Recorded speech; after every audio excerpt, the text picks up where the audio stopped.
Hi everyone, so as you know I'm doing book reviews all throughout the year, and this book review is called The Miracle Equation by Hal Elrod. Now Hal Elrod, the author, has written a really good best-selling book called The Miracle Morning, and that book is really, I've done a short about it, I've talked about it quite a lot and you can check that out, but I want to talk about this book, and I've given this book 10 out of 10. Now throughout this year I've only given maybe a handful of books. I think there's only 2 or 3 books I've given 10, but this book was phenomenal. I can't even pronounce it. There's so much things in there, and I'm going to try and keep it short because I don't want to go on too much, but there's just so much in there. So the book is about, it's saying the 2 biggest decisions that move your biggest goals from possible to probable to inevitable are, and there's only 2 things that he focuses on, and that is to have unwavering faith in what you're doing, and to put forward extraordinary effort. So they're the 2 things. If you have faith in everything that you want to do and want to achieve, and no matter what happens, what obstacles get in the way, you don't care. You're just going forward with faith and belief in what you can do. And if you put forward extraordinary effort, so you are just throwing everything at it, then he's saying miracles can happen. So there's lots of things in here.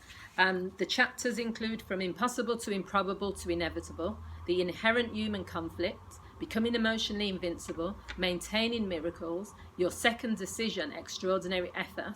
And then it just talks about it. It's a really good book because it's easy to read, easy to understand, but it's really powerful. I was actually moved by some of the stuff in here. It gives stories about, an example was of a man who was falling through skydiving and his parachute didn't open, then his reserve parachute didn't open, and then this person just resigned himself to the fact that he was going to die because he was just, he thought, but then he survived. He got minor injuries, but he survived. And there was something about that story. And then there was another story in here about, there's quite a lot of stories about miracles. It's saying miracles are mysterious, and part of the appeal is not knowing exactly how certain, seemingly imperceptible events have lined up perfectly to save someone's life or deliver their wildest dreams. So yeah, the skydiving guy fell 14,000 feet. And then, there was other examples as well. And I'm just going to read you a few things from the book because there's so much in here, and I'm just going to try and keep it sweet. So it says the book is about the kind of tangible, measurable miracles that require your active participation in producing them. They are more akin to making your biggest, scariest and most improbable goals come true. So he says that anyone, when it comes to miracles, there are some questions that would be helpful for us to consider, such as, are miracles experienced only by special or chosen individuals? Do miracles only occur at random? Or could it be that we were each born with a limitless potential and capacities far greater than what we believe ourselves? The other part in this book, in one of the chapters, he talks about, in The Miracle Morning, which is his other book, he described a concept called level 10 success, which is simply the idea that we all aspire to live.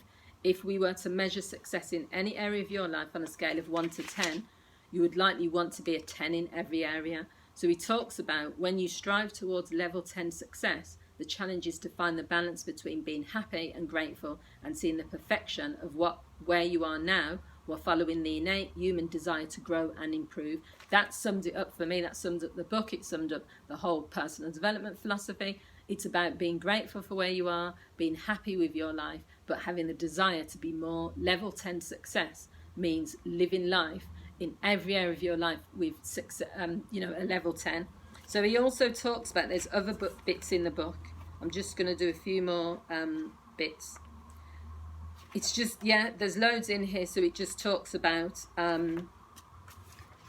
what else did I put? There's loads of chapters, but I just thought, I don't want to go on too much. Yeah, so he goes into depth about this idea of living and putting forward extraordinary effort and having unwavering faith despite the obstacles, because they're the 2 things really which the book is saying. So if you're someone that has a belief and a faith that no one can break down, so think about athletes, think about people who have a passion or a purpose.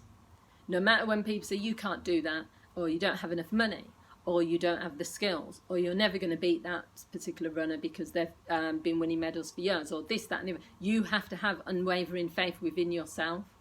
Because what he's trying to say is that if you then crumble and say, okay, I'll go in a different direction, or that's true, this person's right, I can't do it, then obviously the miracle isn't going to happen. And the second bit is putting extraordinary, not just normal efforts, not just average effort, not mediocre effort, but putting extraordinary effort. So that might mean you might have to do things that you don't want to do. That might mean you might have to come out of your comfort zone. It might mean that you have to push yourself further than you've ever been. If you think about some of the top athletes who have got like medals after medals, you know, whether it's in tennis, gymnastics, swimming, football, they've had to sacrifice so much things because they're putting extraordinary effort. They'll put 7 hours, 12 hours of training in place because they know they want it badly enough.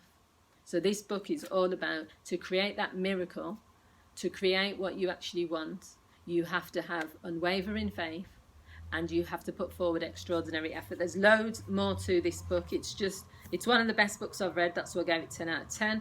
It's saying that, you know, yeah, as I've said, it's all about, if you want your biggest goals to move from possible to probable to inevitable, Mel Robbins, another author, says you have to read The Miracle Equation. It says it gives you a 30-day challenge to guide your way, a step-by-step plan to actualize your miracles and become the person you need in order to succeed. And I like, as I've said, I've been reading through it, and there was just things that were just easy to understand, which is the type of book I like. Lots of good examples, which is also easy to read. And then also you can take action from this today and it would make a difference. So that's why I gave it 10 out of 10. There's nothing in there that's repetitive. There's nothing in there that's unoriginal. There's nothing in there that makes you get bored of the book. You want to read more. The more you read, you stop and you think, I want to hear more. So that's The Miracle Equation by Hal Elrod. And I'd suggest as well to look into his other book, The Miracle Morning. Thanks for watching, and I'll see you all soon. Bye.